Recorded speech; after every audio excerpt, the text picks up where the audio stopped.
In the past, you've attributed crypto market volatility to high-speed trading. Is that what you think is at play these last few weeks?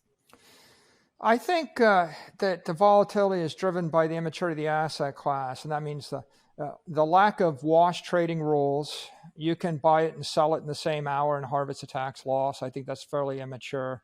I think 20x leverage on the offshore exchanges. I think the wild west of crypto derivatives. I think cross collateralization of altcoins into ETH, into Bitcoin through DeFi exchanges on a Saturday night, through a very thin piece of liquidity on the 177th biggest coin.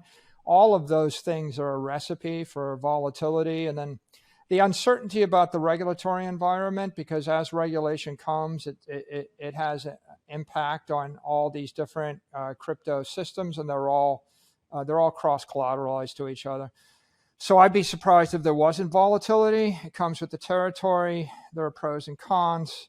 I think that the volatility will be damped as the regulation progresses, and that'll encourage institutional adoption. With respect to the use cases that most excite you for Bitcoin, beyond it being a speculative tool to put on a company's balance sheet, I mean, you're seeing El Salvador experiment with it as legal tender. You're seeing Ukrainian, militant groups fundraising in crypto because banks are blocking payments into the country. You are seeing it used in Canada because of trucker protests. There are all these different ways in which, currency becomes this way to liberate actions. I mean, there's also been talk that, Russia might get around the sanctions regime via crypto rails. And I just wonder what most excites you about Bitcoin and the use cases today, and perhaps how it might be used in the future. I think if you look at it as digital property, it's pretty clear there are billions and billions of people that would rather own digital property than physical property. And I think that the most forward-thinking use case is Bitcoin as digital energy. If you go on Twitter, you find in 1 hour, 500 Michael Saylor bots. They all get spun up.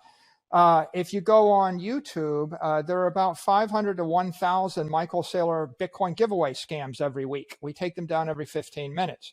The world, the cyberspace is beset by scammers, phishers, denial of service attacks, spammers, and it's never been worse. It's literally awful. And the reason it's awful is because no one's got any skin in the game. Or another way to say it is there's no conservation of energy in cyberspace. I can go into a hotel in the real world, post a credit card, smash up the hotel, and they charge me money. But what if I could go into every single hotel on Earth, in every hotel room in every hotel on Earth, using a Python script and smash them all up and not get charged any money, right? The entire world would come to a grinding halt.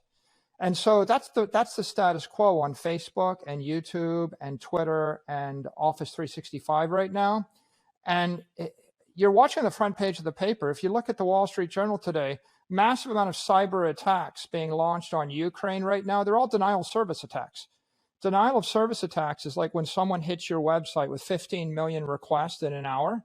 They can do that because it doesn't cost them $1 a request or $10.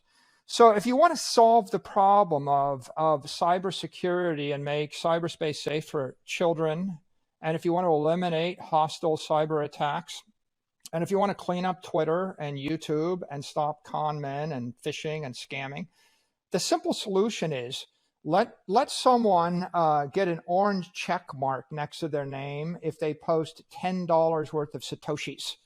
And you would have 1 billion orange checks. And now you lock down all websites and all inboxes and all comments to people with the orange check.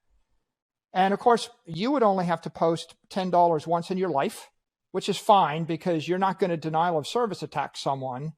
But if I'm a hostile bot, like these people that actually impersonate me on YouTube, they have 40,000 live bot listeners. They would have to post $400,000 in Bitcoin every 10 minutes or every 15 minutes because they refresh every 10 minutes, Mackenzie.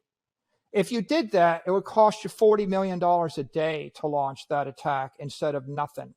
And so the compelling application of Bitcoin is it's a layer of monetary energy that you can overlay over the digital information of the first generation internet.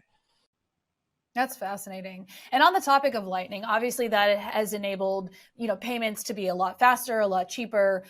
But at least in the US, I mean, the IRS, the way that they regulate around Bitcoin and considering it a property, every time you transact in Bitcoin, it's technically a taxable event. You don't have a de minimis exemption like you do with other assets. So how real is Bitcoin as a currency, like the use case of Bitcoin as a currency in the US? Yeah, I think that Bitcoin is best thought of as property, not a currency. Currency is defined by a nation state, and unless the nation state allows you to transfer the asset tax free, it'll never be a currency.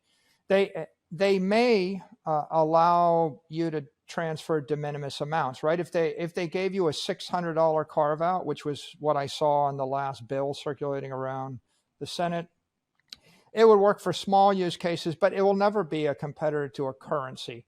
I think it's best thought of as property, and the same way that you have a second home for rental income, and if you had a home and then you went to Starbucks, you wouldn't try to break off a part of your house to pay for coffee.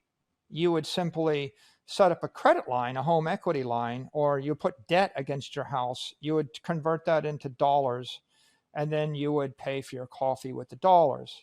In fact, it makes a lot more sense to use it as property than as a currency anyway, because if you had $1 million of Bitcoin and held it for the rest of your life, and then you borrowed against it, as long as you keep your expense ratio lower than the expected appreciation of the asset, you can do that forever, right? So it's just much wiser financial decision.